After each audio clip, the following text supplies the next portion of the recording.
হাত বান্ধিবি, পাও বান্ধিবি, মন বান্ধিবি কি দিয়া? শিকল পাট কেটে বেরিয়ে যাবে এ দুনিয়া ছাড়িয়া।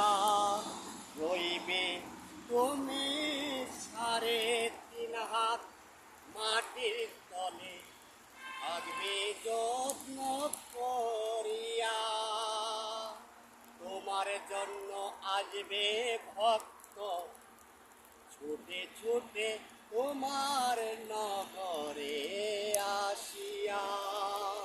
তোমার কৃপা থাকবে জগতে, তোমার ভক্তি নেবে মাথায় উঠায়। শিকল পাখি কেটে বেরিয়ে যাবে এ